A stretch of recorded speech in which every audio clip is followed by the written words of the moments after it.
നമ്മുടെ നാടായ കണ്ണൂർ ജില്ലയിലെ ദക്ഷിണകാശി എന്നറിയപ്പെടുന്ന കൊട്ടിയൂർ അമ്പലത്തിലേക്കൊന്ന് പോയി വന്നാലോ. നല്ല തിരക്കായിരുന്നു കേട്ടോ. അതുപോലെ തന്നെ നല്ല മഴയും. നല്ല മഴ കൊണ്ടിട്ട് വേണം അമ്പലത്തിൽ തൊഴാൻ എന്ന് പണ്ടത്തെ ആൾക്കാരൊക്കെ പറഞ്ഞു കേട്ടിട്ടുണ്ട്. അപ്പം നമ്മൾ പോയപ്പം ബാവലിപ്പുഴയൊക്കെ കര കവിഞ്ഞങ്ങ് ഒഴുകുന്നുണ്ട് കേട്ടോ.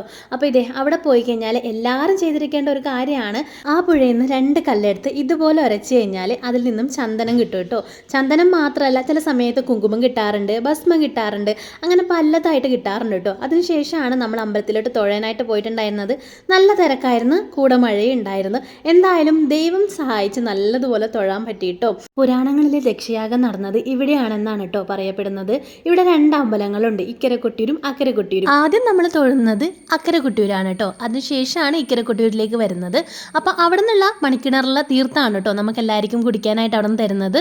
അപ്പോൾ ഇതേ നല്ലതുപോലെ തൊഴുതിട്ടുണ്ടായിരുന്നു, നല്ല തിരക്കാണെങ്കിൽ കൂടി. പിന്നെ ഇവിടെ മാത്രം കണ്ടുവരുന്ന ഒന്നാണ് കേട്ടോ ഓടപ്പൂവ് എന്ന് പറയുന്നത്. ഈ ഒരു സമയത്ത് മാത്രം മുള വെച്ചിട്ടാണ് കേട്ടോ ഇത് ഉണ്ടാക്കുന്നത്. എനിക്ക് തോന്നിയ ഒരു കാര്യം പറയട്ടെ, നമ്മൾ എത്ര കഷ്ടപ്പെട്ട് ഈ ഒരു അമ്പലത്തിൽ പോയാലില്ലേ, അടുത്ത വർഷം ഈ ഒരു സമയം ആകുമ്പോൾ നമുക്ക് അങ്ങോട്ട് പോകാനുള്ള ഒരു ഉൾവിളി ഉണ്ടാവും. നിങ്ങൾക്ക് അങ്ങനെ തോന്നിയിട്ടുണ്ടോ?